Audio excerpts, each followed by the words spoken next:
Okay. So we'll light up a lounge chair in the corner here. Obviously, most house fires don't start huge; they normally start small and build up. Hello, Aaron. We're just going to light a small fire in the lounge chair. Hopefully, the lounge chair got a bit wet, so we'll see what happens. Yeah. So in the fire we just had inside, we were burning what we call non-rich fuel. So it's just straw and untreated timber. So the smoke that actually came out was not that toxic. All right, we wanted to do that to create a smoky environment without having it smell and really, still not great for you obviously, but it wasn't the really bad smoke that we're actually going to generate here from what we call rich fuels. And rich fuels are basically things burning like any of the polys, like any of the thing that's got a man-made artificial substance in it, foam mattresses, all that sort of thing. The smoke that comes off of those obviously not great for you at all. But for our exercise we just did, all we were burning was straw in that exercise. So the white smoke you saw, not that bad for you really. But this stuff here, the smoke that will come off this will be very black if they can actually get it going. Right. It's interesting to see how long it actually takes before it becomes a bit of a problem. So we would call this an incipient fire, or the beginning stage of a fire. There are 4 stages of fire that we worry about. It depends what we can do when we know what the stage of the fire is. Incipient, we walk in with a fire extinguisher, a bucket of water, whatever, put it out, and that'll basically be the end of it. What we will start seeing is pyrolysis, which is actually the heat impacting on anything around it. Any material will pyrolysize, if that's a word, where it actually gives off gases. And so we're going to start seeing that happen with the lounge. It already is happening. So the heat's actually causing these gases to actually go to the top of the room. Elevated temperature, obviously they're going to the top. Those gases, or those pyrolysis gases, they're actually flammable in themselves. So it's like we're generating more fuel just by burning something in the corner of the room there. The stuff that's actually floating at the top is actually fuel itself. Right? And it will reburn if it gets to a certain temperature. If we just use petrol, it would go boom. If we just use diesel, it would take too long for it to actually get hot enough to actually ignite. So we actually do a mixture of both, and it gives us that great boom and long-lasting fire.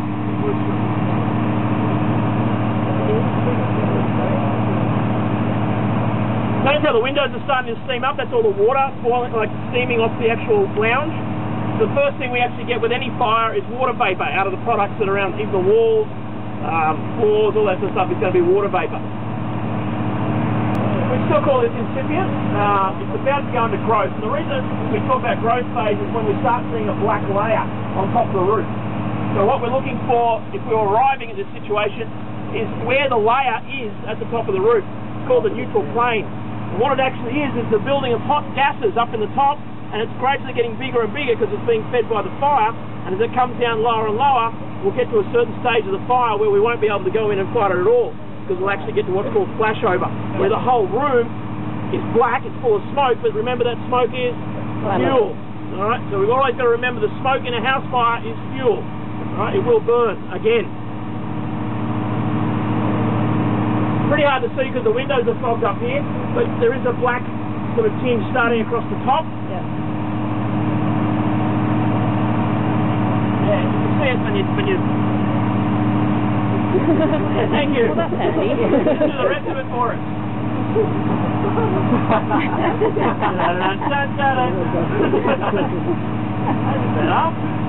Andrew, okay, that's now starting to develop quite nicely there. There we go. Now we'll start seeing a layer come down. Now the guys inside, what they're going to actually be doing is controlling that layer by cooling it. What's called gas cooling. And if they get it right, which I'm sure they will, it'll just stay in the same place, or they might be able to get it to rise. What they don't want to do is put too much water in it, because if there was a person lying down on the ground there, and you put the water up into that hot layer of gases, water expands by 5,000 times when you put it into hot gas. It'll come down as steam and burn the people on the ground. What we want as firefighters is to keep that neutral plane up high, so anybody who is lying on the ground is still in clean air. Well, as clean air as we can get. Does that make sense?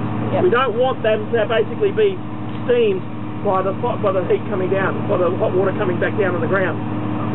So when you actually see firefighters going in the house, you'll often see them just going for the water. You think, why don't you just go in there and squirt the whole thing around? It's because what they're trying to do is control that neutral plane. Right, want to make sure they can keep that up as high as they can, so it gives the people on the ground, those victims, as much time as they can. Does that make sense? Because if we just steam it, it'll just all come down on top of them. All right. Alright, now see what's happened is now evaporated the water off the windows? Yep. Alright, so now we're starting to see again what's actually going on there. Maybe the windows explode or... Yeah, that's what he's there for. To explode the windows? No, to protect you. Oh, right.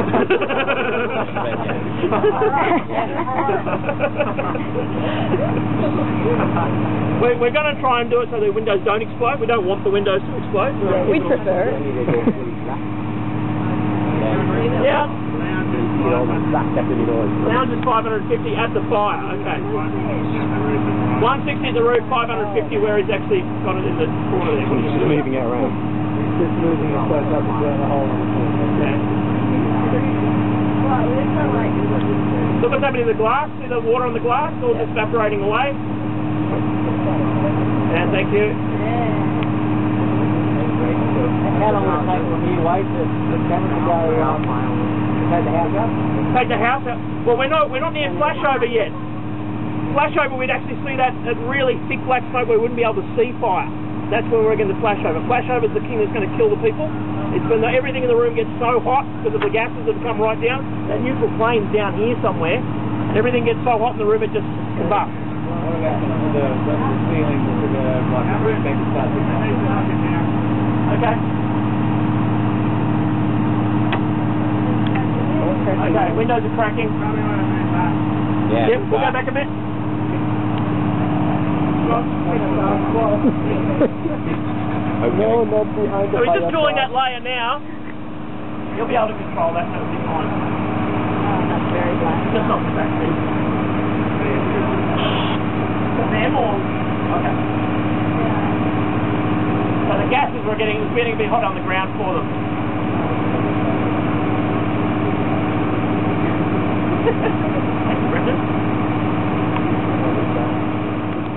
Still survivable in fighting effort.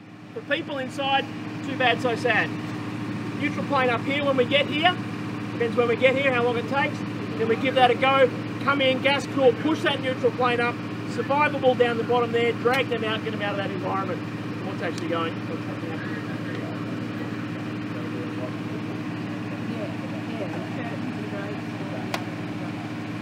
That window's cracking. Got it? The other issue that we see sometimes is what's called venting. The room will get so hot inside and the gases will actually come down. What we have now is a whole heated environment and it's starved of oxygen. It can't get any more air. Yeah. That's okay. So they need to cool that down, keep it about below 450 if they can. Because those windows will give us a bit of a problem. So what I was talking about, there's so much gas in there, it gets rid of all the oxygen. And then somebody comes and cracks a window, what's going to happen? All the air rushes in and starts the fire up again. And that's called a backdraft. Right, so we've got two issues that we talk about with firefighters and problem with firefighting. First one's flashover, which is when the heat layer comes down, everything in the room gets so hot, it combusts. The next one is backdraft, which is probably a little bit more dangerous, where there's no air in the room. We start seeing the smoke pulsing out of underneath the doors and through the eaves and so forth. It's looking for air. All right. If we open a door, if we smash a window, if we do anything like that, we introduce oxygen into that fire, it will combust very, very quickly, explosive power nearly, and give us a backdraft. Very, very dangerous.